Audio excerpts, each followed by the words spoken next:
Hey everyone, and welcome to episode 103 of the Toonami Escape podcast. I'm Greg Zeno. Tonight we have B-Dubs, Hello. C-Kohler. Hi guys. I thought you were gone for a second there. I was like, Yeah, you lost him! Yeah, I thought like, oh shit, he's not here. Abort! And Seda. Hey, it's me. Hey. Hello. Hello. Tonight we have no news, I don't think. Hmm. The No, only I don't thing think I could so. think of news related was just a point. It's not really newsworthy. It's just interesting is that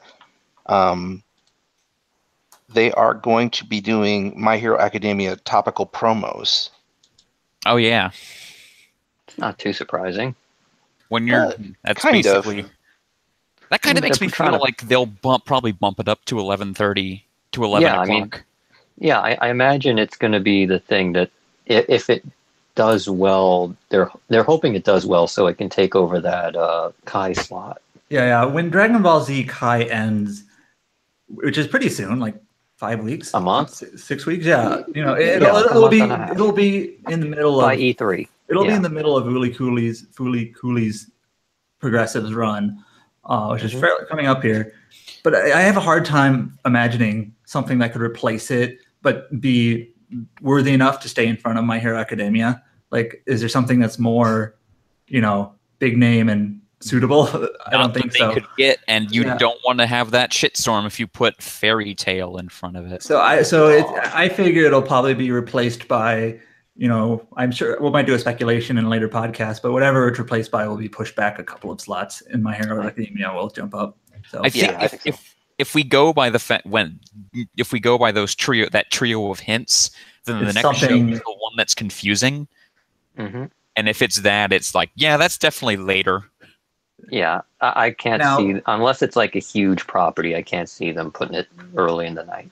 And we don't know if that means if it's like a weird show overall or just something that's weird quote For for Toonami. Toonami to have picked up because it's just different than usual. Mhm. Probably that. It's just I assume it's probably maybe just some comedy anime or something that's not so action, but who knows? Yeah, well, just to be clear, it was the term used was it will confuse people. Yeah. So So who knows? Could it be? It can't be Mob Psycho. No, we wouldn't be confused by that. That's pretty straightforward. But I mean, it might be a pun. It's like, hey, it's mental stuff. Confused. Yeah, we talked about this before, so I'll just summarize. But we don't know if confused viewers means the show is confusing or that we would be confused that it was chosen. Right. So it could be either or. So we just don't know. If they were on a Yuasa bent, they could get ping pong. Drate loses his mind. I mean, at that point, it's just like, wrap it up. He's lost it. Someone help. Like, once it ends, he's just like, I'm gone. He just disappears. Sort of like the other guy did, Mike. Mike Katsu. No, the Inuyasha Final Act Now guy. No, that was Mike Katsu. No, that's Mike not. Myers. No, that was Mike Mike Myers. Myers. Mike Myers. I'm thinking of Yeah. Well, apologies to Mike Katsu. Yeah, but yeah, So he mean. got his Inuyasha the final act, and then he was like that one I'm dude in those images who just kind of puts up that peace sign and disappears. But anyways, I do think Dragon Ball Z Kai ending is interesting just because it's been on the block for so long, It's just like Yeah. Well, good thing there's still Dragon Ball. And I highly doubt they're going to double up on Super. They're not No. going to do that. Nah. No, there's not enough left. I mean, if they keep going at the rate they're going, by the time the new one starts, this one will probably end. They're already far enough behind that like trying to catch up now. There's really no point to even doing that. You're just throwing Yeah. away money. So it's just Well, Hopefully, I mean, hopefully by the I would time say, it's not really throwing away money. In fact, it's actually saving money. But I Well, think no, that there's but- too much of a risk of if you don't diversify your lineup, then people might not like it. So Well, I mean that too, but also, there's more Dragon Ball stuff coming. I think next year. the hope and is that this- you Yeah. just air it straight out, and then by the time you're finished airing, not only is the next show already airing, but they actually let you air a dub. Yeah. I mean, that's sort of what I'm thinking is going to be the situation. Because that way you just progress very cleanly into the next series. So aside from the topicals, I don't think there's any other news. I couldn't think of anything. They're doing a whole... DeMarco put a cup of bourbon on top of his laptop and watched Fully Cooley. Oh, that's true. He's seen it. I guess that means it's done. Well, there were a couple of tweets recently by dub actors and things saying they're wrapping up. Yeah, like they dragging each other out of the studio. Yeah, I saw that. So, that might have been for Fully Cooley 3 specifically or whatnot, which doesn't air until September. So, no, it was for 2. I think there were some for 2 too. Yeah, they said that 2 is done. They said that 2 is the dub is complete. So. Yeah, but yeah, that's just they've been working on that in recent weeks, and they're wrapping that up because it airs, of course, in a couple of weeks. So yeah. Anyways, let's get started. Yep. Speaking of Dragon Ball Super, which we've been talking about way too much, Dragon Ball Super episode 62. I will defend the world. Trunks' furious burst of superpower. In this episode, Trunks. His power is at maximum. Yeah, pretty much.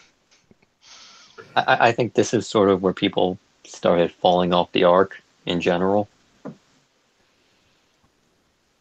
I'll say the obvious first thing, that the episode was unfortunately a big dip downwards in animation quality. Oh God. Yeah. Yeah. Just not very pleasant to look at. So many times model faces. Did they do the exact same double attack? Like, well, we did this once. Let's use the exact same animation again. It's about right. And then they went back to the past and had a big brouhaha, and that was it. Yep. So I'll just say one small thing that sort of irks me is how, and I know Dragon Ball lends itself to this, so maybe I'm just, yelling at clouds or yelling at nothing. But people seem to really immediately want to label Trunks's quote form. Like, well, what is this?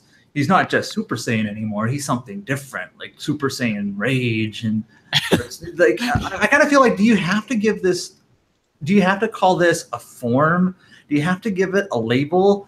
Or can we just say that he's a Super Saiyan and his emotional state pushed him above his limits? Hey, do we have to eliminate it so strictly to some named form or something like that? I don't know. Yes, Dragon Ball did this to itself. Yeah, that's kind of what I expected you would say. I mean, it's an expected because that's the pattern. Yeah, new form. And everybody else gets it,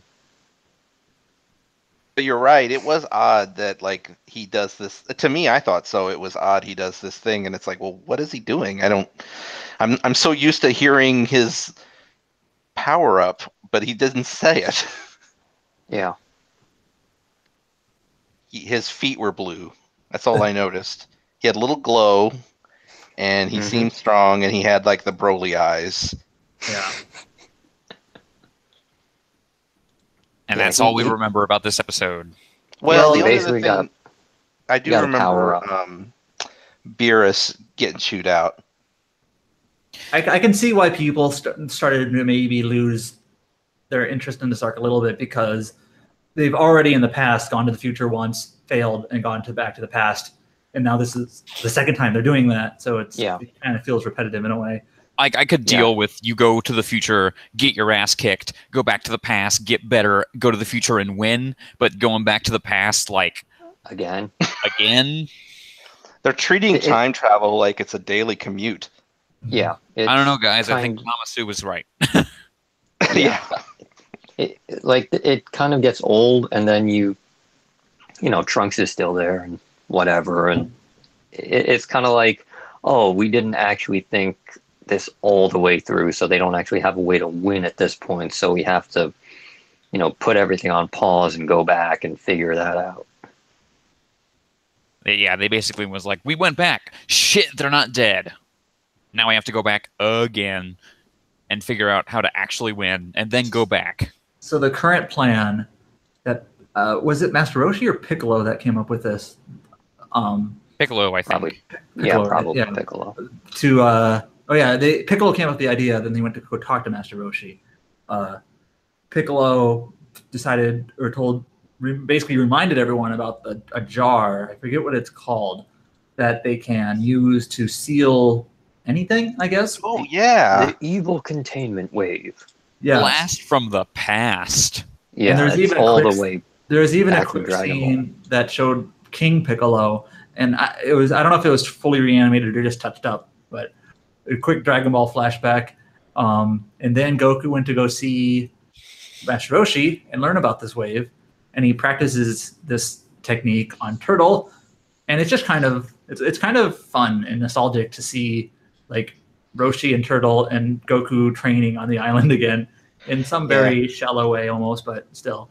It's also I kind of wish this had happened a couple of episodes ago, though. Dragon Ball as a whole, as a franchise, seems to be being like, hey, remember like Dragon Ball? Not Z, like actual Dragon Ball.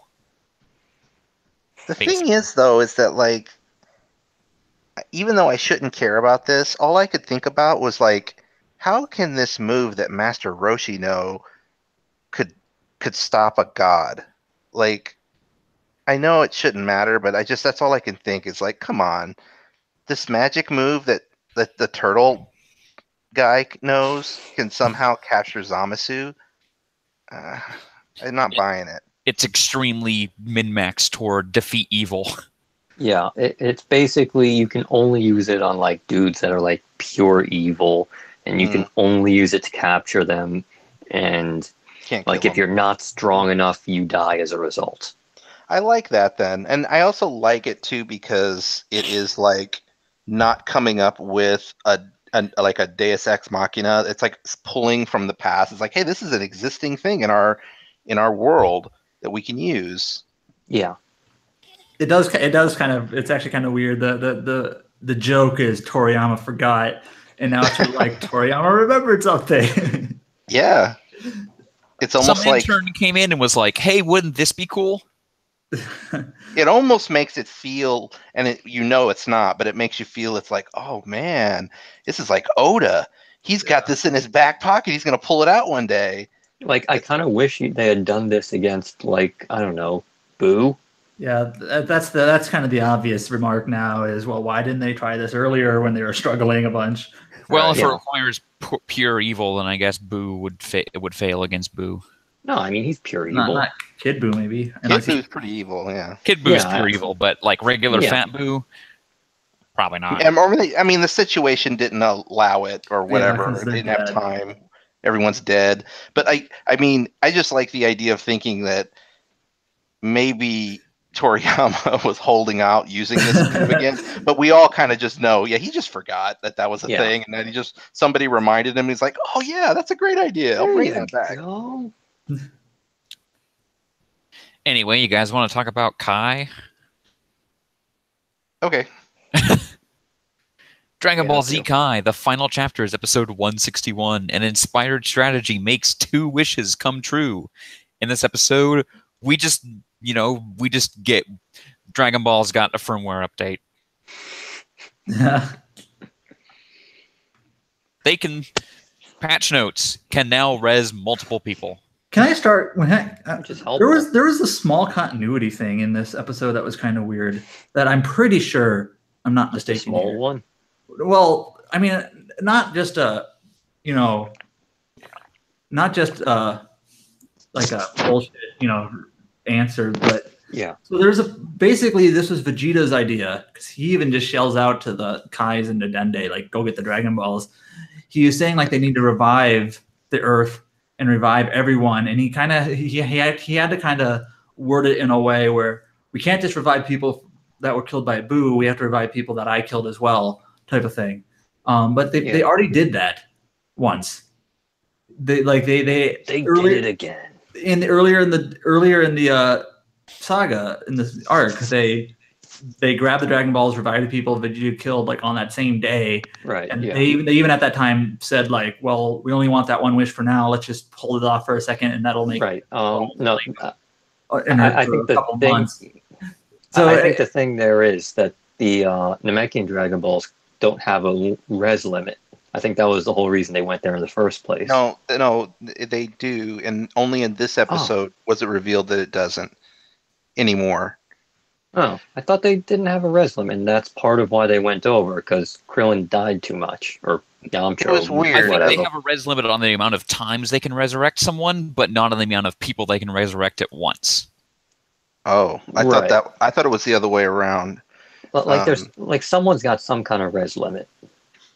They made a point in this episode, correct me if I'm wrong, that they said that it would take way too long to resurrect everyone because you'd have to do it one person at a time. And then the Namekians are like, ha, we upgraded our shit. Now you can resurrect a bunch of people at once with a single wish. And I was like, oh, okay. How convenient. I think that's what it was. I think the Namekian Dragon Balls can revive people more than once, but only one at a time. But then that may be right. Yes. Yeah. And that's it. And they were like, it would take us forever to resurrect all those innocent people. And well, never mind. No, apparently. And this is I just think it's funny too. I think you mentioned it kind of just already, but just the idea that's like the Namekians, like they can upgrade their. How do you upgrade this? How does that work? I think they had to make new ones because Super Kami Guru died. But I mean, and they did the same shit. Ordinary creatures on a planet that can build these magic balls that create giant dragons that grant wishes, and they can just somehow go, oh, you know what? We can just change how these wishes work. And then also, remember earlier in the arc when Shin, Supreme Kai, had no idea what a Dragon Ball was. Like, this is your domain, and you don't know what this is. Even King Kai knows what these are. I think. That's all we're talking about, because otherwise this episode was fighting. Old Man Kai knew what the Dragon Balls were. Yeah, he hates them. Yeah, the old Supreme Kai did, but the Shin. Well, if there's anything we've realized is Shin is just a complete dunce. He's like ignorant. The word I would use is he is not. What's the word? Competent. It's like. Well, he's all these things, but it's like he should not be the Kai. Like he does not qualify to be the Kai. He's pretty incompetent. Like somebody after all of this happens should be like, dude, you need to step down. You can't do this job. Mm-hmm. But who are they going to give it to? I don't know. This is Zamasu is an up and comer. I think he can handle this. Anyway, also in this episode, Mr. Satan does not immediately die. He gets punched in the face, and all it does is break his nose. Like, wow, that's pretty good, I guess. He's pretty tanky. Expectations. I like how Mr. Satan was dodging all those attacks just by accident. Yeah. And then Fat Boo popped out, and now they're having a fight. It is kind of it doesn't matter that much really, because basically Fat Boo is just buying time. But it is, I guess, worth noting that all of the Satan Boo stuff earlier in the arc is basically this is its purpose now. Mm-hmm. It had a purpose, whereas a lot of the Gotenks fusion and Gohan stuff was just kind of didn't really lead to anything. Just wasted time. So it's also kind of stupid that when Fat Boo comes back, Mr. Satan is all like, "You're alive! Oh, my good friend Boo, you're back!" And it's like, yeah, that's the guy who killed almost everyone on the planet. Yeah. And I mean, I get it. That's just the way Dragon Ball is. The bad guys get redeemed, but this is a stretch. Fat Boo you're supposed to believe he's a dummy who just doesn't know any better, I guess. But at the same time, he's sort of childish and doesn't have a conscience, but like to an extreme where he's just killing people because it's fun, turning them into candy. So you're supposed to like empathize with him and be like, oh, he didn't know any better, I guess. Just feed me candy and I won't kill. Sounds about right. Anyway, enough of Dragon Ball. Let's move on to the main event with My Hero Academia. Man, it feels good to say that. My Hero Academia, Episode 1, Izuku Midoriya, Origin. How did you enjoy half of Chapter 1? Felt kind of slow. You think? Yeah. Welcome to the first 12 episodes of the show. I didn't think it was. So first of all, I know Seacoler has seen at least the first season, but not the rest. And I'm pretty sure Grexano has seen the whole thing. Yeah. B-Dubs has also seen the whole thing, basically. No, I haven't seen shit. Oh, so me and you are in the same boat here. Okay. Yeah. But I thought the first episode was a little slow, but not unreasonably slow for a first episode. I don't know. I just have sort of an expectation to what sort of pace a first episode will have, and this wasn't really lower than that expectation. Like, yes, I admit it was a little bit slow, but not like unbearably in a sense. Yeah, it wasn't like I don't expect first episodes that come out guns blazing all the time, like I don't know, Full Metal Alchemist or something like that, where there's some big event.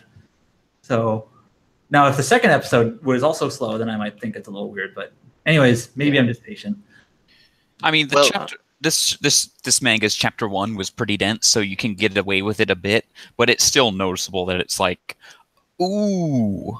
The only complaint I have for the season I've seen, there are only two complaints. One is they do tend to have a lot of flashbacks, and like even to scenes that happened earlier in the episode or a previous episode, they'll often flashback to those a bit much. And it's not terrible, but it's just you notice it. You're like, oh, okay, there's that scene again. Well, it's not, from what I gather. Oh, you didn't say your other issue. Oh, and then the only other thing, and I just wanted to say this for you and B-Dubs' benefit, is just to prepare you, is that for the first about 5 episodes, Izuku will cry a lot. He's a very teary-eyed young man, and it will get it'll start to wear a little bit on you, but I promise you that by about episode 6, he just grows up. And so just prepare yourself for a lot of Izuku being quite emotional. He's a sensitive kid. Yes. Yeah. It was really, when I watched it the first time, that was really my only complaint, was just like, man, he just cries too much. And he does. But it doesn't, he eventually, he comes into his own in a really satisfying way. And so you kind of forgive it. So let's talk about everyone's favorite, totally non-controversial character, Katsuki Bakugo. So Bakugo is not a good person. No. Clearly. But that doesn't make me hate him. Like as a character, because I don't think every character, even a protagonist, has to be likable. But I have no inclination on where he goes from here. I just from the grapevine, I know he sticks around, and I know he's a protagonist, and I know he's important. He's almost like the second protagonist. What's that? A dude? He's almost like the Sasuke. Yeah, I've heard him compared to Zuko. So no. I mean, there's another guy who, when he shows up, you're just like, oh wait, hi Zuko. Okay. You guys are getting these names wrong, by the way. His name is Izuku Midoriya. We're talking about literal Zuko from Avatar: The Last Airbender. Oh, Zuko. Oh, okay. Yeah. Gotcha. Yeah, we were talking about Bakugo. Is that his name? Bakugo is correct. Yes. I can't keep track of all the names. Yeah. All right. I just want Explosion Man. The only characters I know, I know the main character is Izuku, and I know his name is also Deku, and that's a Japanese translation nickname thing that doesn't really make sense, but I don't. Like Deku, I get. And I know his sort of bully character is named Bakugo. I don't know if that's his real name or a nickname or whatnot. Bakugo is his real first name, and he is always referred to as Kachan by Izuku. That's the nickname. Isn't Did his it- no? Isn't his first name Kotsky? Yeah, No, that's actually that's the other thing is. Oh yeah, obvious- I might have him backwards. Yeah. That's the other thing, obviously, with Japanese names, and also like some manga and anime characters refer to each other by family name, which Yeah. comes first in Japan. We sometimes would switch it in when it's translated in English, but then there's other anime and manga where they actually call each other by their first name, their actual name, but that comes second in Japan. But sometimes they And- switch it, so it gets a little bit confusing sometimes. Well, like, Isn't it weird how if you wanted to say Luffy's name in English, it would be Luffy D Monkey? Right. well, I mean, like, kind of all I care about when I'm sort of watching or reading something is that, like, they just stick to one name Yeah, when I- referring But to they people don't. just to keep it straight. Oh 'Cause if man, you just keep wait call- till people start getting superhero names. Yeah, Well, and I also mean, it's just God, even I in hate the that first shit. half of this series, the characters will go between them. Sometimes the characters will call them by their last names, and sometimes they'll call them by their first names, or sometimes they'll call them by their nicknames. You'll just have to get used to it. Bakugo, in particular, they some feel characters call him Bako, some call him his other name. Yeah, Like that shit just makes it like a bajillion times more complicated. Like, complain about Naruto all you want, but at least everyone had one name and they stuck to it. Hey, for what remind it's me. worth, though, it's never complicated enough that you don't understand who they're talking about. They just use the different names. Yeah, but remind me. This is sort of a tangent. This is for B-dubs, I guess. Yeah. Yu Yu Hakusho. Main character's name, how we say it in English, is Yusuke Urameshi. Yeah. Now, Urameshi is his family name, right? Right. But people call him that. At least one person. Kuwabara calls him. Yeah, but everyone else calls him that. Yusuke. Yeah. Yeah, So it's that's the sort of thing. Like in Japan, they would call him Yeah. Urameshi Yusuke. But Yeah. but it also depends in on- Japan, there's the honorifics. The way the Right. society works is that it's too familiar to call someone by their first name unless you're like their sibling or Yeah. like their best friend, and so it's uncommon to do that. Yeah, so it's just there's that aspect of it. So like even like schoolmates won't always call their friend by their first name. They'll say, Kohler Kun or whatever, or Kun. Right. They'll use the last name. I know, but at the same time, it's like I kind of just wish everybody would just pick a name and stick with it, if only to make the learning process a little easier. Look, people 'Cause only sometimes have, you'll be two reading names some- and they're kind of the same. But anyways, the characters I know, like I'm not super familiar with this manga anime. The main character is Izuku and Deku. I actually don't know which of those names they use more often. I just call him Deku. Okay. And I know this bully character is named Bakugo. Like I don't even know what his last name is, or his nickname is Kachan, I guess. And there's All Might. Well, that's his hero name, and his real name is probably not known. And I think that's it. Like I don't know any other character name, but I don't think That's pretty much cast that's for all now. that's been introduced Yeah. right now. Yeah. And there were a couple of other heroes. From what I gathered from the chat and the thread, I guess Mount Lady is sort of important. No, Oh, not. No, Mount she's not Lady super is important. She's there though. occasionally around. Okay. Yeah. But anyways, like that's about it. But yeah. The three that you mentioned are the three main I know there's characters of this the first arc. only other character I know of who I assume is probably introduced really soon is I might totally botch this name is like Uraraka. Oh yeah, yeah. So she's the main heroine, I guess. Okay. So Is but her a frog I just girl? see her. I see her in a bunch of key arts and whatnot. Like, okay, she seems like she's a main character that sticks around. So Yep. I think she was in the promo. Well, one of the Yeah. things that's cool about this series that I've seen is that all of their class, like pretty much every character is a cool character, and they all kind of they don't all get equal time, but they all get time. And so there will be some characters you see less, but they always are around.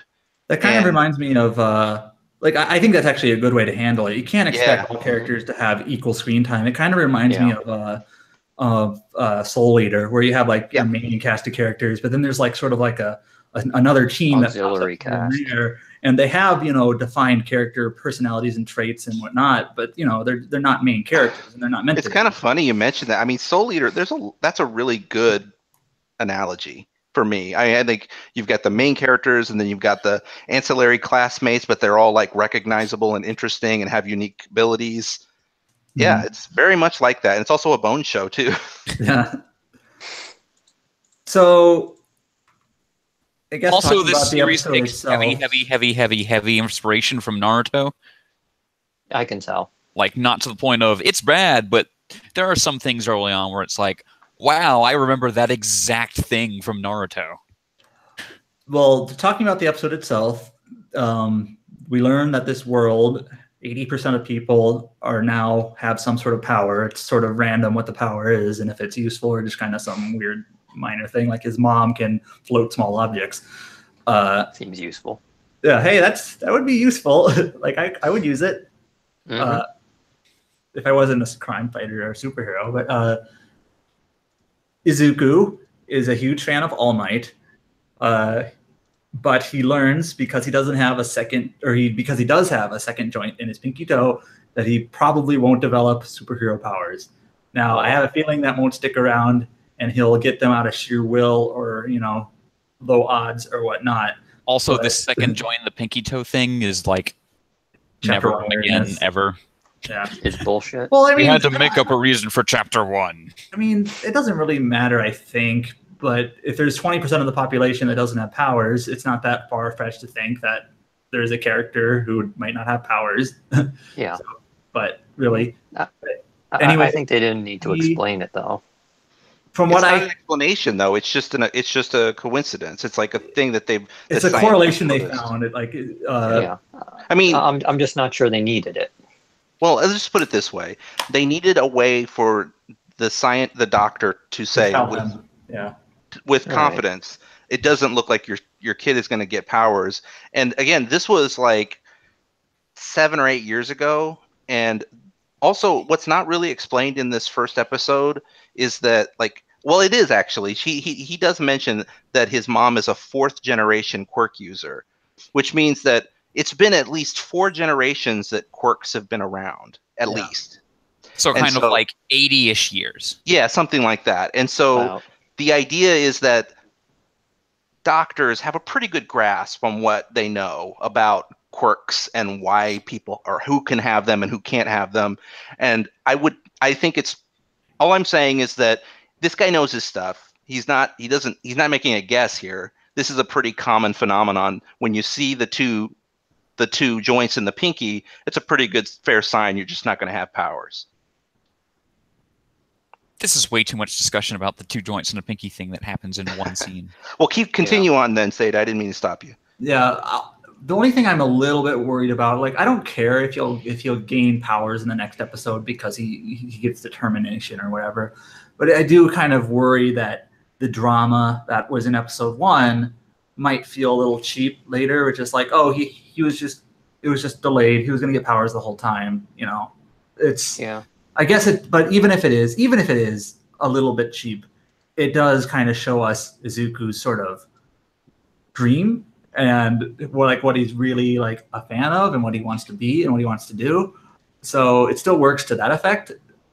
But yeah, I just still kind of wonder, like, if he gains powers in episode 2 or whatever. Like, I don't know. It'll just feel a little cheap. Let me cheap put it this drama. way. It's one of the things that this series does the best. The way it handles Izuku as a character and how he works in this world is handled very well. It's very different than what you're expecting, and it's really good. Which I means do- he does not become Batman, which was a And- kind of a disappointing thing for a lot of people. Like, Yeah. they basically expected, like, oh, no powers, he'll just become Batman. And it's like, no. I mean, that wouldn't be a bad thing though, It'd be pretty different. I mean, I don't even know anything about the series, but if the main character had powers, it was just, I'll make I mean, I don't know how deep cut it. I don't know how deep a cut this is, but it reminds me of the cartoon Static Shock, where Mhm. Yeah. he gets his friend who like wants to be a superhero, and he basically just becomes a superhero because of technology. Yeah. Right. I think we need to be careful and not say anything more here. But I just wanted you to, all I wanted to get across is this idea is that you sound like you're worried a little bit, not very much, worried about the idea that his character won't be as interesting or might change in a way that won't be as interesting as what's happening in this first episode. And I think you don't have to worry about that. If you stick with the show, you'll find out that it's actually really interesting how this works out. Mm-hmm. I don't know. It's kind of like right now, it feels a little bit like sort of early Naruto Black Clover kind of thing, where it's like, As oh, this long- guy's got no, In blank. a world where superpowers are everything. The Black Clover parallel does make sense, but at least he's not the better than only that. one. So it's not like he's not Yeah. literally the only person who this has ever happened to. And, Yeah, and I really hope it doesn't become something like, oh, he's actually, it goes quickly from he's just a normal person to he's actually a super duper special person. Yeah, I kind of I kind of don't want it to be like, oh, he's got no power and now he's got the best power. No, that's the part I want. Yeah, again, I'm trying to tread thin here, but that's the part that's good about it. It isn't he is suddenly the best. It's never that. Well, no, I mean like he has the best power, not like And that he's the best. Naruto kind of has that issue too, where he's just like, oh, Naruto is a knucklehead, outcast ninja, and it's like, oh, he actually has like a super cool, like power, bloodline powers and everything. You guys are going to really enjoy. Anyways, you're going to really enjoy the next couple of episodes because it's going to subvert your expectations. But let me just say, like my impressions of Deku as a character, he kind of gets this crushing news that he won't become a superhero. There's this emotional scene with his mom where he's crying while still watching his favorite YouTube video. But then we see him as a high schooler age kid now, or whatever. And he has a notebook where he's basically taking all these notes of all these superheroes. Like this is his way of kind of indulging in his favorite, hobby in a sense. Like, well, I don't have powers and I'll never be a hero or whatever. But, this is sort of his, I don't want to say coping mechanism, but that's the way he's fueling his interest, is kind of becoming this, really informed sort of even note-taking sort of thing. Like, I'm going to know everything about all the superheroes and what their powers are and how they work. And that's it's sort of this, what my impression is that he's optimistic. And that, well, he is definitely, like they said in the first episode, he is going to apply to the hero program. Yes, I mean, he's going to do it. He's optimistic. He's not moping around like, I don't have powers, I'm such a loser. So that's cool. Now, I liked his voice too. I think his English voice works really well. It's not common. It's not a normal voice I'm used to hearing in a protagonist, and I think it works well for his kind of, especially in this early part, his kind of meek nature. Yeah, so the English voice for Deku is Justin Briner, who is kind of a new guy, but he was Cloud in Team 4 Star's Final Fantasy VII Machine Abridged. I was wondering where I remember him from. So here's another Team 4 Star. I obviously don't know what any character sounds like in Japanese, but it seemed like it fit to me. Like he sounded earnest. He didn't sound like a delinquent. He didn't sound cool. Like, it would be weird if he had like a really cool sounding voice. Or he didn't sound like he had like an attitude. He sounded really earnest and honest. And, that seems like the type of character he is. A little bit meek. Maybe a smidge nerdy. I mean, he is like taking notes. So, like you mentioned in the thread, he sounds like Peter Parker, or that sort of, not like Peter Parker, but that sort of style. Well, he's got that kind of high-pitched, kind of young man voice that's kind of, and very endearing sounding. Yeah, and I agree. And I know for all of these shows, it takes a couple episodes for the actors to really kind of get into the role and like kind of settle on a voice they like. It always happens. Like, I bet if we were to go back to the first episode of Hunter x Hunter now, you're like, wait, Gohan sounded like that? It'll take a couple episodes, and that's fine. It's also weird in One Piece where it's like they're settled into the characters for episodes 1 through like Skypiea, and then Skypiea hits, and it's like, this is where we started, so now we're weird. Yeah. That happened with the first Funimation Dragon Ball Z dub too, where they actually redid it because of that, where the Funimation actors started in Namek and then they went back to the Saiyan Saga, and then when you get to Namek, it's like, whoa, they sound like they don't know what they're doing. They ended up redoing it. Anyways, the other character, Bakugo, I started on this a long time ago and never really finished. He's obviously not a good person. Like, that's my immediate response. He told Izuku to kill himself. That doesn't make me hate him as a character yet. I don't really know how they're going to try to fit him into the narrative. He is he's obviously he seems like a sort of motivation for Deku. Like, I want to prove people wrong. You know, sometimes you get characters who like act as positive encouragement, like, you can do this, Deku, you're my friend. But sometimes that sort of negative encouragement also works. Like, I am, going to prove everybody wrong about this. And I think Bakugo works as that sort of source, at least from what I can tell from one single episode. So that's my take on him. What do you think of what do you guys, both of you, what do you think of All Might so far? He seems to be a good mix of like competent, heroic, but corny, which like he seems kind of a weirdo. Like he's acting all the time. He's got this facade of being, super amazing when you can sort of just tell that he's kind of putting on an act. What about you, B-Dubs? No, I agree with Seda. He's fine. It's he's cool. You guys are gonna love your comments. Really everything you said is really cool. Huh. Yeah. I mean, I don't really have a lot to say about this particular episode, but maybe next week, you see both together. I'll probably have more at that point. Yeah, the series becomes very much more episodic after the second episode. For the first two episodes are clearly connected. Yeah, two parts of a one arc, one thing. Episode, one chapter thing. So like the finale is really at the end of the second episode. So yeah. Anyway, so what else was there in this episode? Forget. We didn't specifically mention that Deku got captured and saved, but we sort of touched on all that. Yeah, he got attacked by a sludge dude, and that was terrifying. One thing they did in the dub that I liked, that it was a slight change from the original, was when the villain captured Deku, and he goes, "Thanks, kid, you're a real hero to me." And I thought, "Ooh, that really stings." Because he's like wanting to be so much a hero, and here's this villain who's caught him, and he's like, "You're a real hero to me, kid." And it's like, oh, that's not what you want to hear.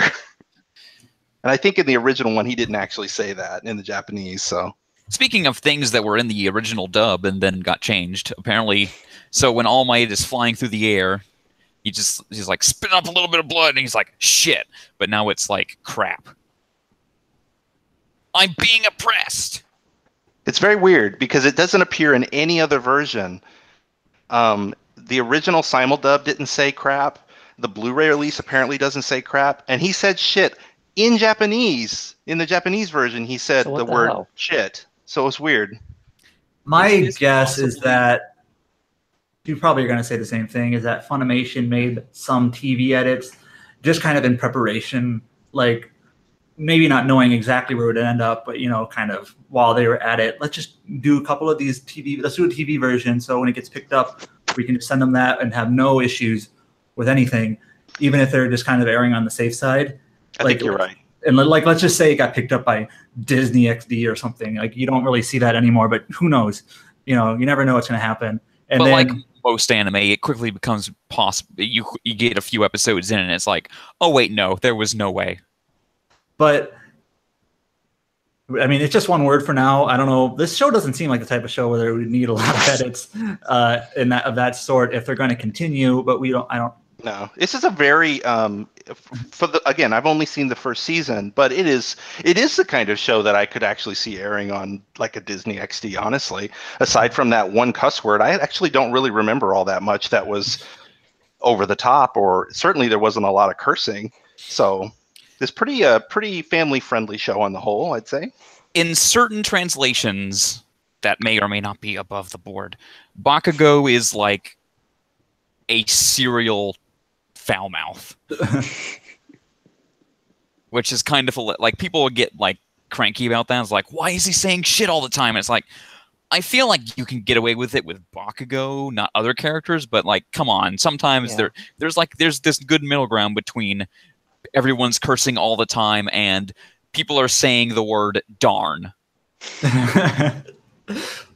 I made a joke in the thread. You should just say blast. Like a 90s blast. That's actually really good. Rat and or blast. Anyways, I think we talked enough. Yep. Anyway, shall we This will be talk around about... for a while. Yep. This will be around for over a year, maybe longer. They might just, because by next year they'll probably be doing season 4, and we might just move right into that. Anyway, shall we talk about Fooly Cooly for a second? All right. Because I haven't seen it before. In this episode, man, they really just no subtlety here at all. Yeah, this is they're laying on the innuendo thicker than they ever do. Put it in, swing the bat. Yeah. This also has, I think I mentioned in the thread, this episode also has the most confusing sequence in the entire run. And the reason it's extra confusing, and I'm talking about the scene where, oh God, now suddenly I'm blanking on his name. Naota. It's like, did Naota kill his dad? Yeah, and what makes it worse is that it's edited in such a way that you're seeing shots before they happen. So like you're seeing a shot of Naota standing over the body of apparently his dad with blood coming out of his head, but that hasn't happened yet. It's in black and white, and then they cut back to current time where he's getting home, and then he's about to confront the robot version of his dad. And it's like it's really edited in such a way to just maximize your confusion. Yeah, I didn't really understand what was going on there, but that's Fooly Cooly. Fooly Cooly! It would take me too long to explain it, but there is, I mean, the new character that was introduced, Eyebrows Man, Mr. Commander Amaro, he kind of explained some of the things that were happening, but he doesn't do a really good job of it.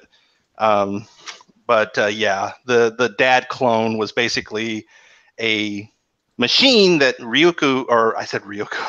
Haruko has, that's kind of like, he says it's like a vending machine. Basically Haruko is trying to use the dad to open Eno portals to pull stuff out like she does with Naota, but Naota's dad, he doesn't work. Like he has a shitty Eno portal in his head. So she has this robot that she can do the same thing with. Now, why was she making out with it? I can't answer that. It also conveniently doubles as a sex bot. Pretty much, and also like a back massager. Yeah, basically. I think this might be my least favorite episode so far. I think the next 2 episodes are way better. Yeah. I don't know. I haven't seen it. Anyway, JoJo's Bizarre Adventure Stardust Crusaders Battle in Egypt, episode 35. Darby the Gambler, part 2. In this episode, Jotaro literally bluffs a man into the insane asylum. I just kind of laughed my ass off at that simply because Darby knew that the little kid rigged the game for him. He knew that Jotaro had no idea what cards he had, and he knew that he had 4 tens, and yet somehow it still worked. He had 4 kings. And yet it somehow still worked. Like, there's maybe 4 hands in the entire game that could beat what he had. He is basically like, I have no idea how fast our platinum is. That's what I was thinking. It's like, if I was Darby, I'd also be worried that there was some sleight of hand going on. And that's what Jotaro was doing with suddenly having a drink, which was great. He just he's just trolling him. And then the cigarette comes out of nowhere. It's like, where is he getting these things? Wait, what cigarette? All I saw was a big black spot.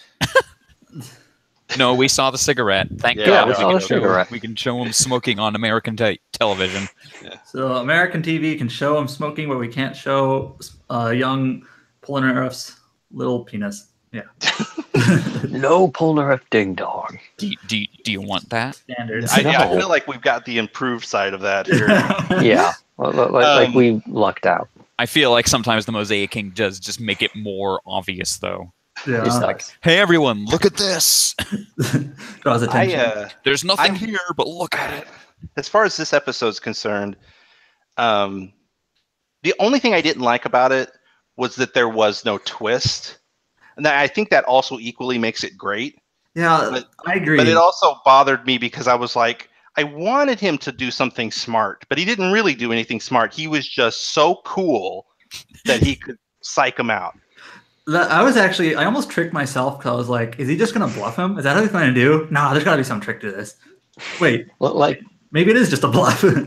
yeah, like part of the way through, I thought, oh, did he really rig the deck? But then I'm like, no, the kid has it. Like, he'd probably have felt something. Like, just... Like, I thought what was going to happen was that, like, everyone else in the bar was already prepaid off by Jotaro They were. or something. Oh. And, like, Well, then no, that was going to come in or somehow. But no, he was just, like... He was just basically... He banked everything on his ability to psych the other guy out, I guess. Jotaro had no idea. I don't know if he had any idea that literally everyone in that bar and within like eyesight of the bar was already working for Darby before they even got there. No, I don't think he knew. So he was just like, Right. yeah, I'm just gonna bluff. Yeah, he that's never did literally say... all He he never had. did, like, say, I knew the kid was doing it. No, No, like it didn't whenever matter. whenever that information was revealed to us, the viewer, it was not Mhm. spoken aloud. It was just in Darby's head. So Jotaro, It was also in the kid's head. yeah, but like Jotaro never knew that everyone was against him in a sense. Yeah. It's just one of those things that it's like if Darby had like more balls, he could have pulled it off. Darby I will- would have gotten everything. Darby, they barely won. Yeah, they got super lucky that he's such a wuss. Can I say something that I noticed that made me think that was like really stupid? When Darby loses, like all the souls he's collect like leave his book or whatever, and all I can think about is like, where are they going? Are they going to Heaven. go into like some grave somewhere? Yeah, Basically, they stated last episode that like, oh yeah, you better hurry because Joseph and Polnareff's bodies are dead. They're rotting. Hurry up. I thought that it was like a coma thing. Nope. So maybe What? the ghosts are just like They're going passing home. on. They're passing Yeah. on. That's what. Yeah, That's okay, what okay. Okay, that makes more unless sense. like part 4 is going to be like the zombies from Darby's book. No. Nothing that weird. one comment I want to make. I and kinda I wish. made this comment in the thread as well. Darby was voiced by Cam Clark, and Cam Clark is one of those like old school actors who's been around a long time. And it's even to the point where I'm sometimes surprised whenever I hear he's still doing it. He's been around for so long, and I thought he like retired. But I never really liked his voice too much. Normally, like his normal voice, he really hams it up. In fact, I've seen some people call him Ham Clark. Jokes. But his performance for Darby is a little bit more gruff than his usual voice. And It to be works. honest, I actually like it a lot better, like significantly better than his normal voice. I don't think he's been on a show on Toonami in a long time. I think he was in Bleach, like one of the filler arcs. He was a filler villain. Yeah, I mean, everyone was a filler but villain. like I thought he did a really good job here. Like Darby in Darby's normal cadence, when he's just kind of speaking, confidently, when he starts to like get really nervous, when he starts to just have a total freak out, like I just think the escalation and his performance was actually done really well, which is actually kind of surprising to me because just his history, I wasn't a huge fan of Cam Clark, but it's just like this is really well done, and I think he sold it. Ray! I can't roll my R's. Basically, in Japanese, that was straight up more of a race. Yeah. But I guess- Raise. Yeah, Rolling R's is one of those things you kind of have to learn when you're young, and otherwise you just can't do Yeah. it. I have my tongue don't work like that. So people have tried to teach me, but no, it's not happening. It's like you put your tongue on the roof of your mouth, sort of Yes. where the teeth, like where like the gums behind that connect your teeth to the roof of your mouth meet, and then you kind of blow and just sort of move it. But it's just, like that. can Japanese people roll their R's normally? I know R's and I don't L's think are so. kind of a weird sound for them. Yeah, it's no, a weird I thing don't think because, they have an R. Well, that's the thing. Like, They do. I actually am pretty good friends with a Japanese person who now lives in Germany, actually, and he says it's kind of weird because now he speaks like really fluent English, but he says Japanese people, when they hear English people speaking R's and L's, it's the same sound. Like they cannot distinguish. They sound the same. If you told them they are two different sounds, they'd be like, "What?" Yeah. I actually heard the same thing from another person. It's not that they don't understand the sounds; they actually know what R's and L's like sound like, but when they hear English, they can't differentiate between them. So that's why you get the stereotypical, I'm so Ronry, It's not that they don't know what an L is. It's just they get them confused. They don't know which sound is which. Kind of like French people have two different U sounds, and to like us, it sounds the same to me. Like U and U, like they're the same thing. Wait, those are different? I can't do it, but French people have two different U sounds that sound very similar. It's like what? Omelette du fromage, or whatever the hell. I don't know. This has been I never learned French. Toonami Escape Podcast butchers languages. Anyway, someone had to. I like the last shot of this episode is just Iggy just looking into the camera like I wasn't even here. So how many episodes are left? Like 10, 15? Oh boy, there's 1, 2, 20? 3, 4, 5, 6, 7, 8. This is episode 35. Okay, so 15. Some 15, some maybe less. Let me see. I thought this was I 50 kind of felt like we were closer to the end than that, but maybe not. I know it doesn't end until like August. There are only a handful of fights left, but they're all like 2 or 4 episodes. Yeah, I assume the season ends on a big Dio match that takes up some time. Oh yeah, that's probably the 4-episode one. Yeah, I will say that this was a hell of a lot more interesting and fun to watch than the Alessi stuff. Oh, there are 48 episodes. So 15. Oh, okay. So 13 more. Yep. Right. Yeah, I'm with you, Seda. The Alessi stuff's forgettable. This was very fun, and I still think it was like almost too over the top with his going into madness. But like with all things JoJo, I give it a pass because it's fun. Yeah. I mean, I'll give it a pass, but at the same time, it sort of felt like didn't really earn that particular one, but, whatever. It's just basically, he's Clint Eastwood again. Yeah. He bluffed that dude's hair gray. He did, literally. At first, I thought that was just like a normal David Pro like color thing. Like, nope, he actually changed his hair gray. Anyway, you guys want to talk about Hunter x Hunter and not Black Clover? Yay. Hunter x Hunter episode 94. I think we have to talk about Black Clover. Friend and Journey. Okay, wait. Start over. Sorry. Hunter x Hunter episode 94. Friend and Journey. In this episode, bye, Ramot. Bye. Like when he grabbed that, when it was just like straight up like, I've got your head now, and I was like, yo! Like, I will say, just lineup wise, it's having Hunter x Hunter here is so much better. It's so much better. Rather than having to deal with Black Clover somewhere in there. Yeah. Now, hopefully, DBZ Kai is replaced by something watchable. Yeah. So, was I the only person who didn't see the needle?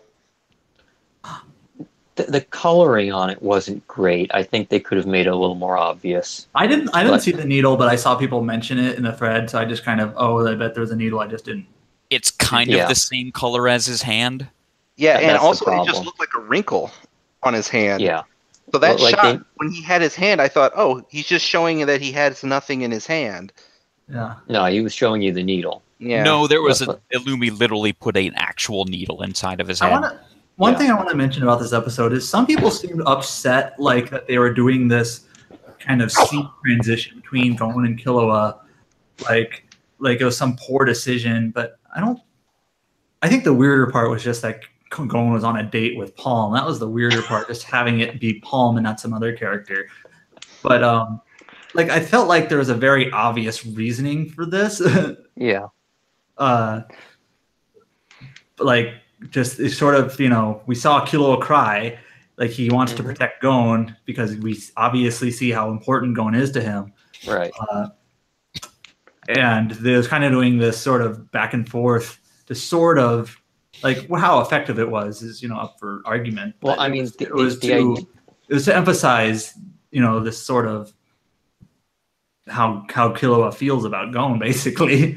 Like I said, I don't mind this sort of juxtaposition of scenes. The part that was just a little bit weird to me of all characters that Gon is on a date with is with Palm. Just like, and then I mean, that's sort of the thing. Is like he was in danger the whole time.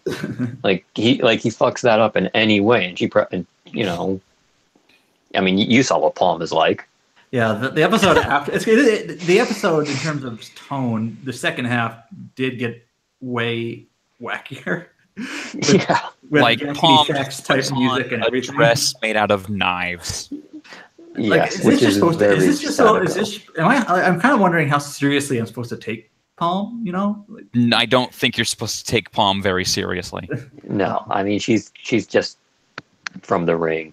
She doesn't seem like she's like a super powerful hunter. She just is one of these hunters that has a very unique power that's useful, so they keep her around. Yeah, Palm has a very specific power that has a ton of uses, and it's like that guy in the Spiders who can clone objects with his hand. Like he can't fight for shit, but his ability is so useful. Just to clarify what her ability is. So she uses her own blood, and she basically fortune tells. Like, can she look for anything she wants and have it? She has to have seen it before. Okay. So, like, if she's seen somebody with her own eyes, she can then summon this, crystal ball thing, and then she uses her own blood to activate it, and she can see everything that person is up to, like where they are, who they're with, what they're saying. Does it never really come up for something else? It never really comes up. Like the plan they have involving her is, with a person. So okay, I think it. I was just wondering. We saw her use her powers once, and I was just kind of wondering the mechanics of it. Just use her blood, searches for a person, and it shows her where they are. Okay. Yeah, it gets explained in some detail in a couple of episodes. Anyways, we also saw Palm may not have a crush on Gon anymore because now she has a crush on. I don't know. Her original crush is back. Oh yeah, maybe she just falls in love with whoever is cool at any given time. That appears to be the trope: is that she is just the girl who is so desperate that she will basically fall for the next guy that says anything nice to her. Yeah. What did he say? He said, like your precious ability, and he said that her blood is precious and because then it belongs to him. Precious. Yeah. She basically hooked onto a word that wasn't really a compliment about her, but he's like, he called me precious. Was it precious? Was that the word? Yeah. Okay. Yeah. And then in later scenes, we see her like stalking him. Yeah. So I kind of like how it showed that basically everything up until now for Killua has essentially been him holding back the entire time. I agree.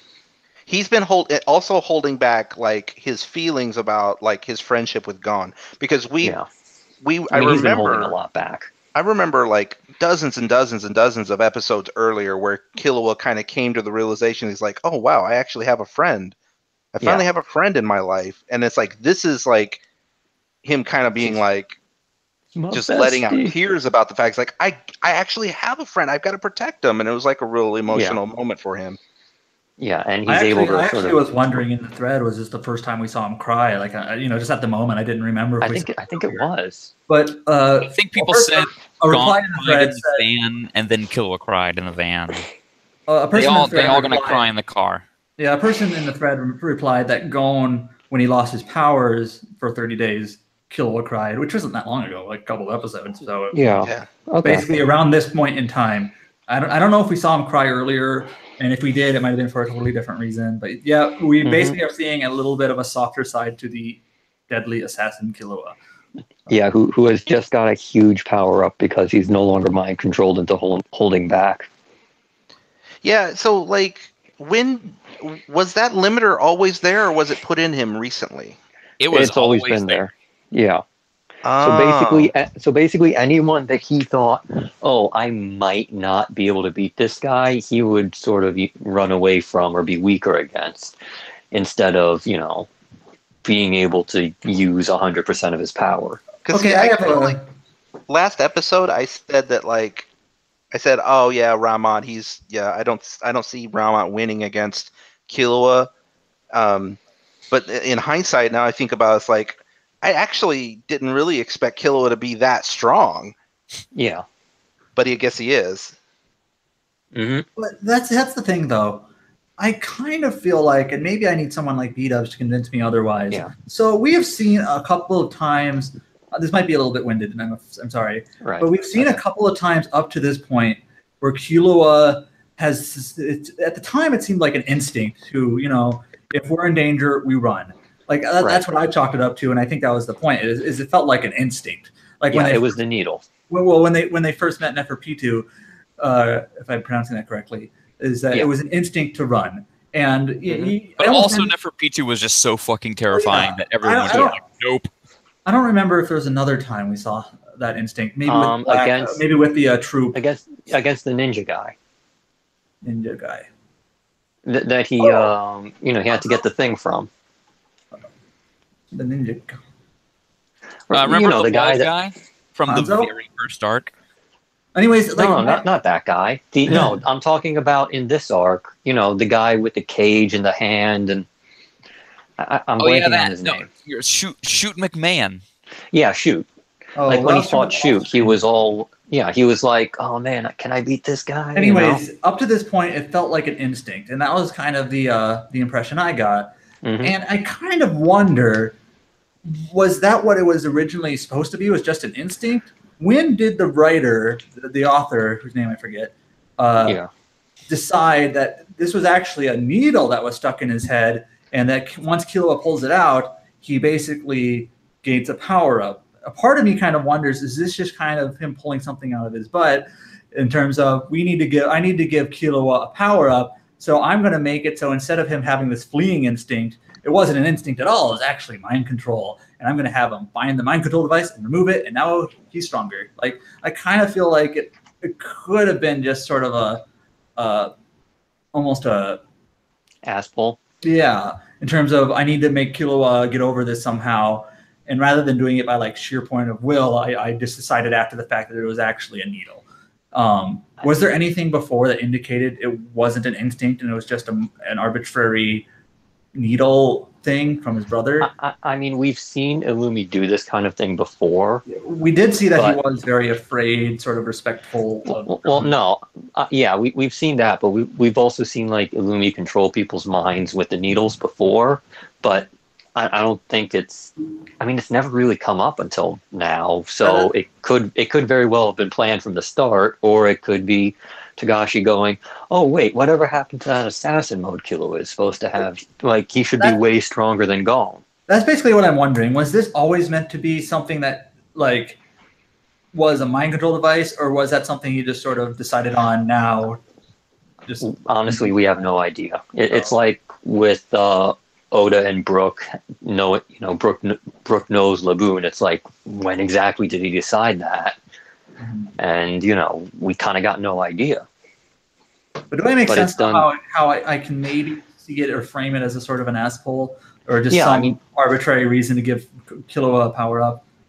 If there are no future contradictions, then I think you have every right to believe that it was planned and that it's a cool thing. Okay. Yeah, I am being a little bit cynical. It's one of those things that could go either way. But part of writing something like this is being able to go and take something you've done in the past and say, I can resolve this here, and it would work really well, and I can do it this way, even though I didn't originally mean for it to be done that way. Like, it doesn't necessarily make it an ass pull, but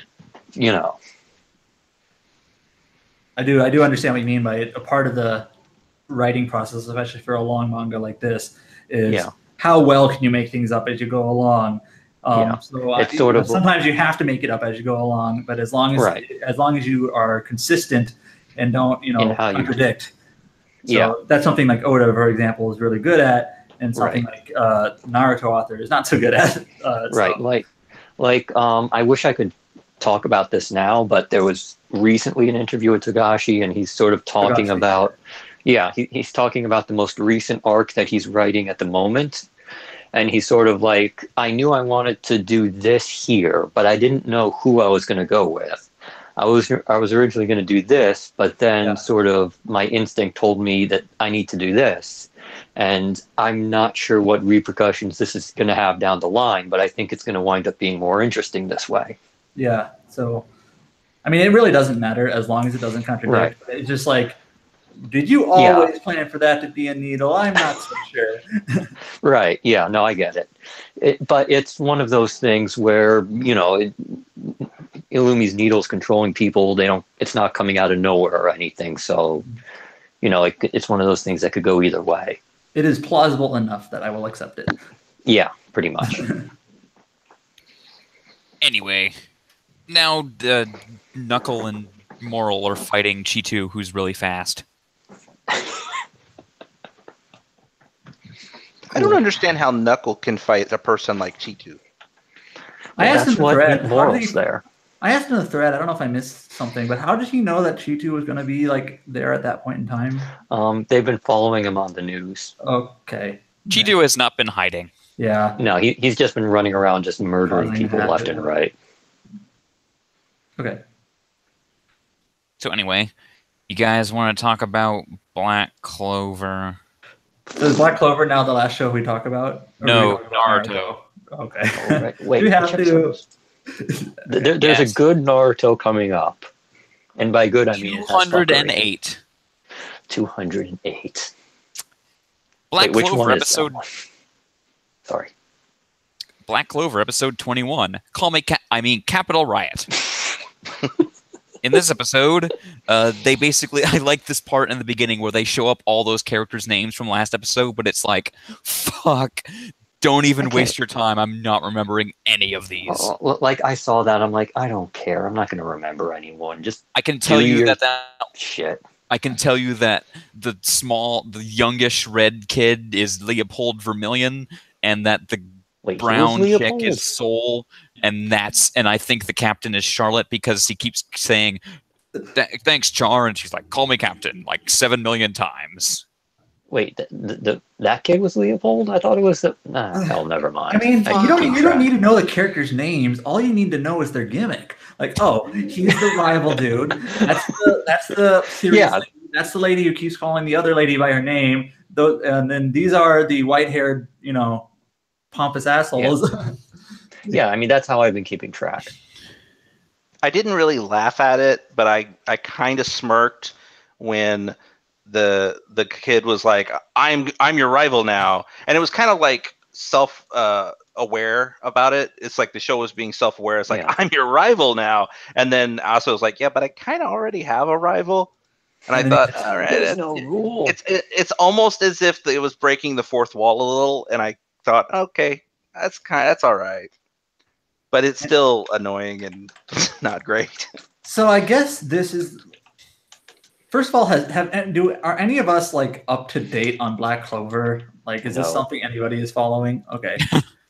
So we're at an arc where this villain came out of nowhere, as far as I know, and I haven't been paying full attention, but this guy came up with zombies, and we don't know where he came from or anything like that, right? Right. Nope. Yeah, it's the first we've seen him. Yeah. Yeah. And he's invading the city, and the city's now on fire. And this seems like if this was any other show, this is pretty big, right? Like the home city is being attacked. Like this happens in a lot of these mangas, but it's usually not. I feel like it's kind of early. I kind of feel like this guy came out of nowhere. We don't know who he is. It's kind of weird, and just like I don't know. The only thing I thought about that guy was, I was thinking, oh, okay, so this guy, I think his power is necromancy. Yeah, and I'm thinking, that's appropriate for this world, because that's a kind of magic. Mm-hmm. All I could think about was Skyrim, And in Skyrim, that's a type of magic. It's necromancy where you can reanimate things. Yeah. And I'm assuming that's what this guy's grimoire Yeah. does or whatever. I mean, it makes no sense otherwise. Right. The only other thing I remember from this episode was that for whatever reason, the food girl shows up. And then What she the like hell is she disappeared. doing Yeah. She's like, she was like, I'm just here for the food. Like she's gonna get all the credit for all this. Just watch. No, Well, I get the impression that this is the beginning of her mini arc. that would be Uh, weird. Yeah, because Well- like she's just staying Well- home eating. I don't know. So a couple of arcs ago, we saw a mini arc that kind of had Magna. Is that the name on the team? No, Fuck, his name I've- was Magna. A while ago. Whatever. a when while they went back. to, Okay. Yeah, when they went to like they found like Yes, yes. and then in the most recent arc it was Luck. Like Right. getting a little bit of exposition. Like not like super long or highly detailed or really interesting backstories, but at least Like a minute. kind of introduce the character and have them at the very least provide some dialogue.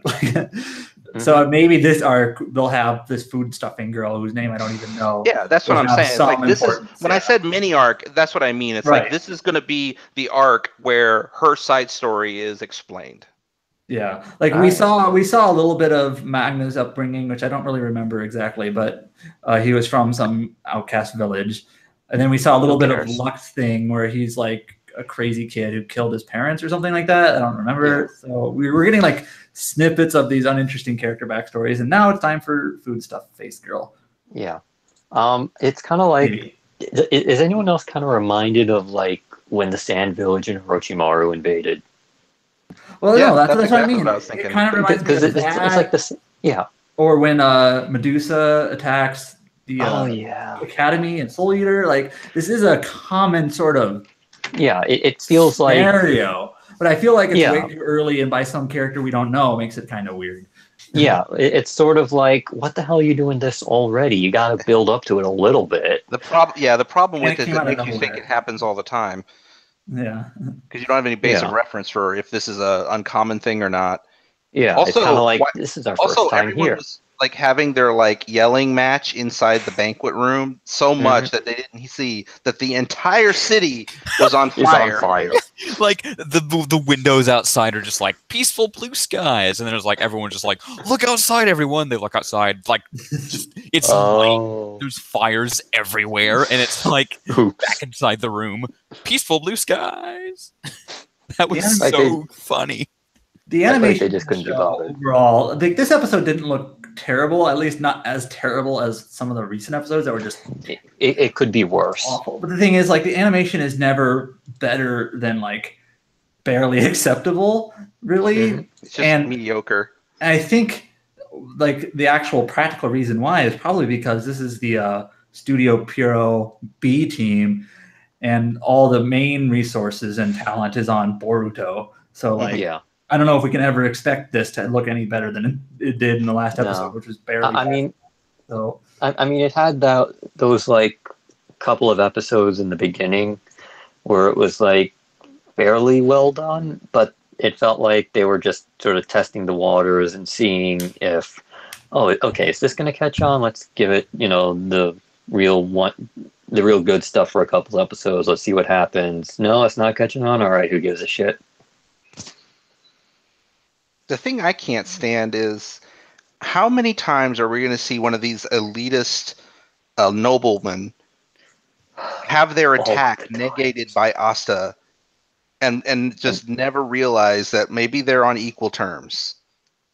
Well, no, because they're elitist noblemen. I know, but it's just like it just strains credibility to an unreasonable amount. Like look, if you think you're the greatest thing in the world and you do your killer magic attack on this lowly, filthy commoner and he just negates it, your response shouldn't be like, you're gonna pay for that. Like, no, dude, he just beat you. You need to wise up to the world, man. Maybe you're not the greatest thing, and it's so frustrating. It's so frustrating. At the same time, it's like this is kind of what, snooty rich guys are like, It's like, oh, there must have been something wrong. Like, it's the one, like, this is kind of, like, I don't believe so much of what happens in this series, but it's kind of the one thing I'm like, this is a little over the top, but I buy it. Like this is the one thing I'm like, I buy it. Maybe what I should say is that this is the kind of villain I don't want to watch. Nobody wants to watch this kind of villain. Because it's just, at even least if not in this there way. are people in the world like this, which I doubt. I mean, I do think there are some, but like they're on the fringes. Like most people are wise enough to kind of understand the world. But like, I'm just so sick of these people who think they're better than everyone else, and then when they are directly demonstrated to not be as good as they think they are, they still think they're the best. It's so, that's the worst part of the show to me. What, you didn't like Eok Kujan? No. Nobody liked Eok. Local Man.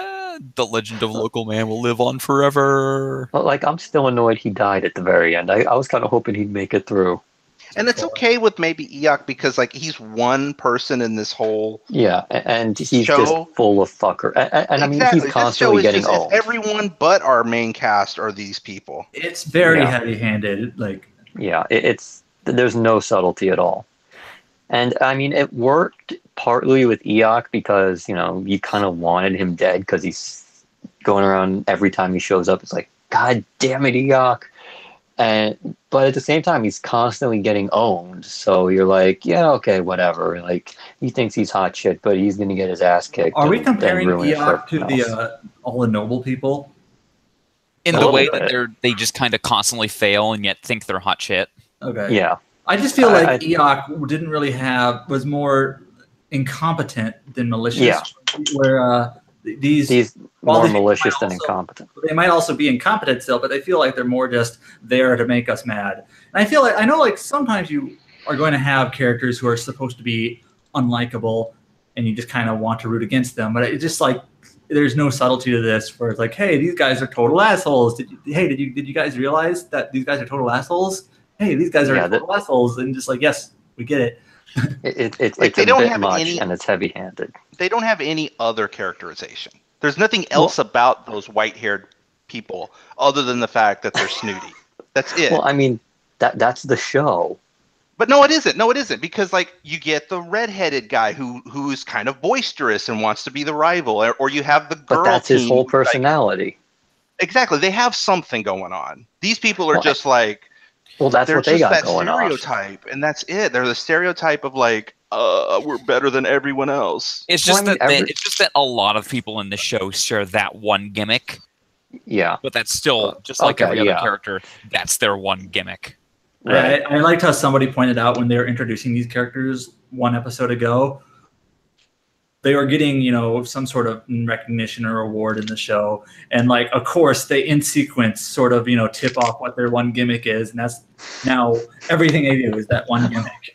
It's like, oh, yeah. This is very well written. These characters are very believable. Yeah, like, everyone's got their gimmick. And, I get it. It's that too many people are sharing that one gimmick, and it's annoying. And we've already talked a lot too about how the people in the Black Bulls, they just kind of have their gimmick, and we cycle around their gimmick every episode when they're in them. Fucking episode. Anyways, I don't feel like talking anymore about the show. Yeah, sure, let's talk about Naruto. That'll help you.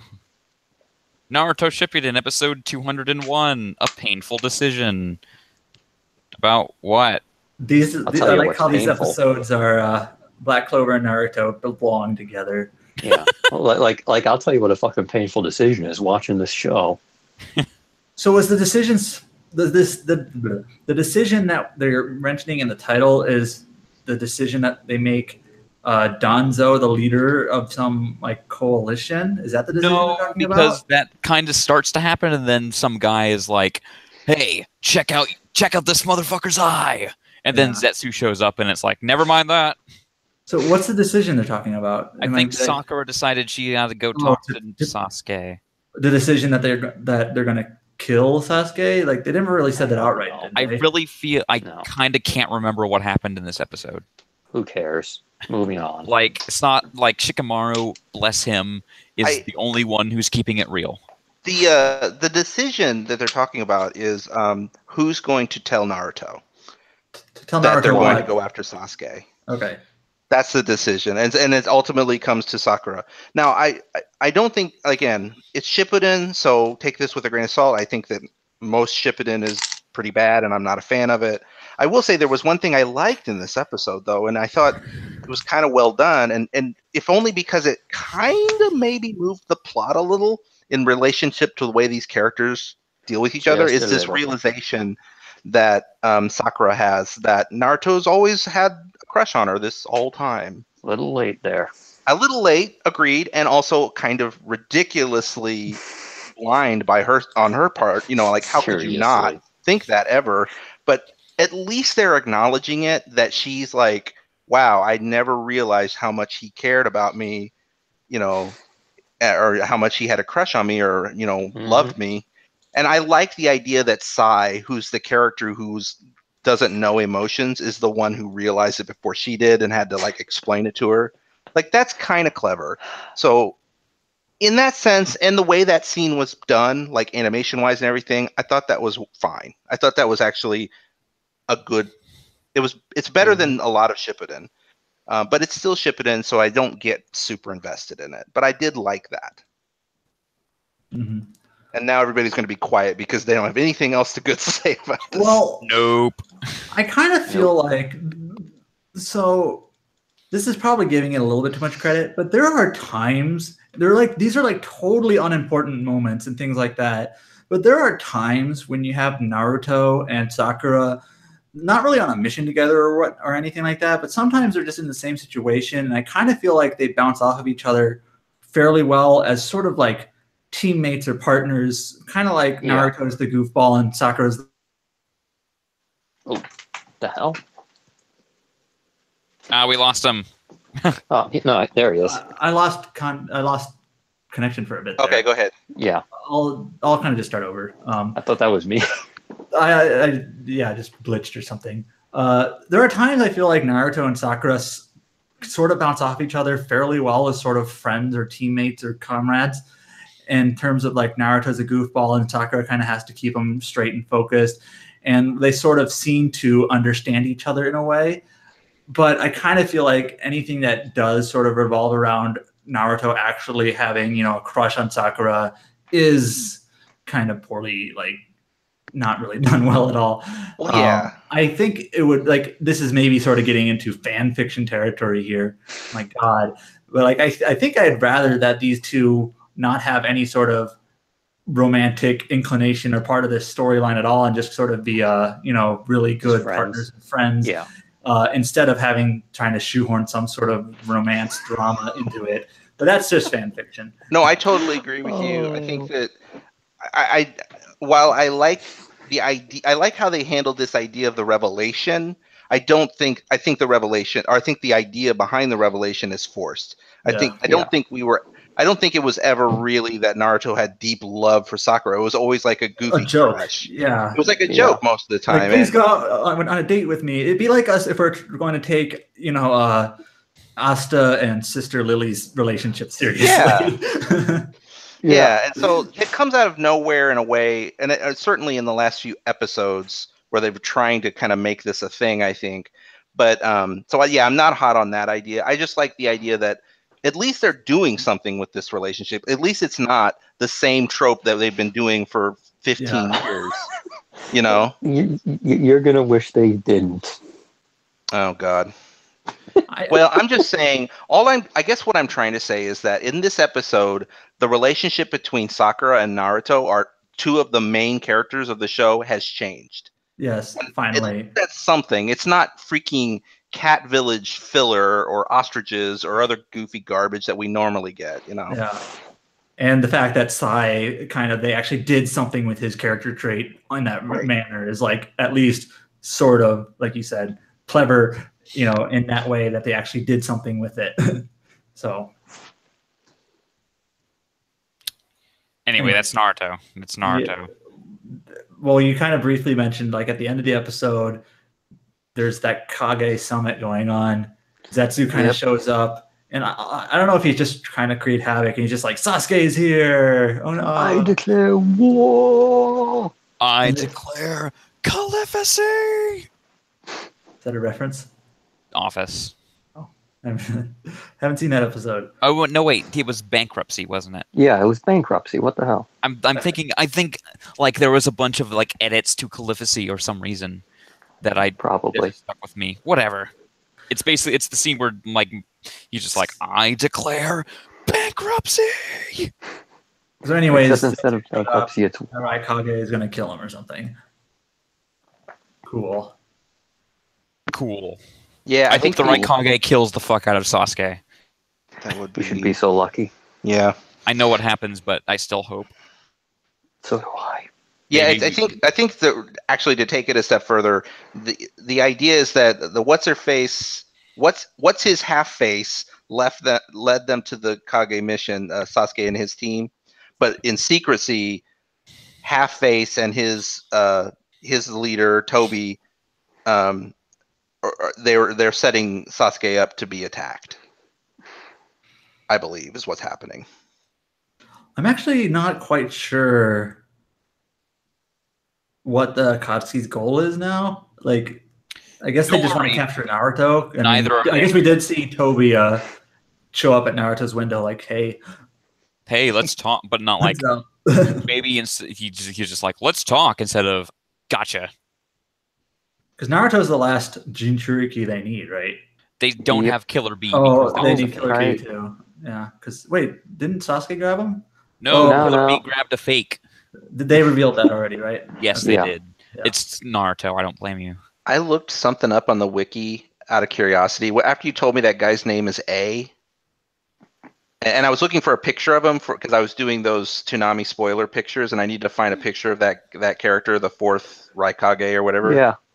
And his name is A. And what I didn't realize is that he is A, Killer and Bee. the other is Killer B.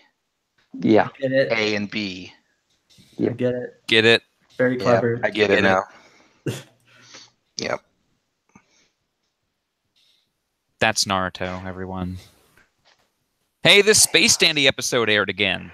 Woohoo! Woo! Kind of sucks that it's trapped behind the Power Hour, but Yeah. it's nice to see it again. I still think the depressed Dandy Squad is maybe one of the funniest things that I've ever seen on this block. Oh, it's amazing. I love this episode. What I loved about this episode is how many things I didn't remember. Yeah.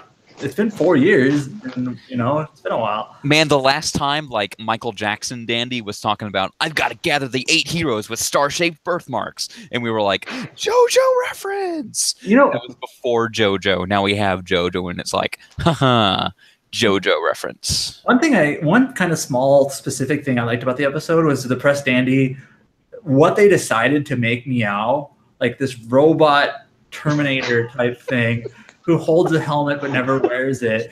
Like, how that's like so creative to come up with something when you're tasked to come up with something that's creepy. That's probably not what you're thinking of, but the way they sell it, like a robot guy, Meow, who always says the same thing. I forget what it was exactly. It's just meow. Meow, Yeah. and a really robot voice, holding a helmet that but never puts it on. They sell it to like, this is creepy as fuck. But it's not something you kind of think about, like if you're trying to imagine something that's creepy, but they sell it so well. And that just kind of comes across as creative for me, that's the way they decided to go about it. Like, It's also why is he wearing hilarious. a helmet? What is he saying? Why does he never put on the helmet? What is he doing? I had and I'd totally forgotten about like the female meow Yeah. in the bunny suit, and I'm like, what? That was a Apparently, thing? people pointed out that in some shots she just has jizz on her face. Like, Well, she has it's supposed to be exploitative. it's clearly just oddly colored sweat. I mean, come on. Also, there was, for whatever reason, and never explained or shown, like a 50-foot trucker dandy with like sunglasses on. Yeah. Here's this big dandy. Yeah, there were plenty of dandies they just mentioned once, except Triangle Dandy, my secret MVP of the episode. Triangle Just dandy. pulls that one string. Bless Also- Triangle Yeah. Dandy. But yeah, that's one thing. That's one thing that's nice that we have. they haven't replayed this ad nauseum is that it's almost kind of fresh again in a sense. Mm-hmm. Like we know what the episodes are in a general sense, but it's been 4 years, so that's cool. Anyway, I have one short thing to say on Ghost in the Shell. When that one white-haired dude in the office died, and I was thinking, wait, who is this guy? Have we seen this character before? And I guess the answer is no. I actually don't remember what you're talking about. One dude with there's Aramaki and what's his face in the office with that other white-haired dude. Yeah. Who's like the secretary to the prime minister or whatever, and then it's just like, oh no, he got shot, he got zapped, and it's like, no, what's your face? You've totally been a huge character in this show that people know. I'm not watching this replay of Ghost in the Shell, but I do remember when I watched it the first time. The last time it aired on Toonami was the first time I saw it, and the last several episodes are just kind of weirdly contrived and kind of just messy and. Even for Ghost in the Shell, it's really hard to figure out who wants what, why again. It's something like Kuze doesn't have the plutonium, but in order to sell the story, they kind of need to like make sure he needs to have it. So everyone thinks he has it. They need to give him it because everyone thinks he has it, and if they learn that he doesn't have it, that'll kind of ruin everything. And then there's the whole thing that Kuze is actually this person from the Major's past. It's just kind of weird. Anyway, I thought it was funny that they were just like, oh no, like what's really I completely forget the guy who's like not as cyborg as the rest, and he carries a revolver. He's just like, oh, what's your name? You are an android, and it's like, seriously, who the fuck is this guy? Who the fuck? What? Anyways, Ghost in the Shell has only like 2 episodes left or something like that. And, we should be learning what's going to happen with that. It's probably not going to be anything super interesting. I assume it's either going to be one of 2 things: Ghost in the Shell repeats just from the beginning, or because they have 50 episodes to go through, so it eats up time, or Big O. Those are the only 2 things I could see it being. I kind of hope it's not Big O because I want to go to bed. I want to go to bed after Naruto. It's going to be Big O. I want to go to bed at 2:30. Have you never seen Big O? No. I would need to watch the entire first season through, and then no, I have not sat down and watched Big O all the way through. Wow. Dorothy is great. She is. Also, Big O as a 3:30 show. Yeah. Ghost in the Shell most of the time can barely pull off being at 3:30 in the morning. Anyway, anything else we want to talk about tonight?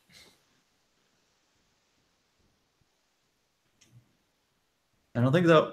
Nope. Okay. I think that's it. Anyway, that'll about do it for this episode of the Toonami Escape podcast. Thank you, Seda. You're welcome. Thank you, C. Kohler. No problem. Thank you, B-Dubs. Bye. We'll see you guys next week for episode 104. Good night, everyone.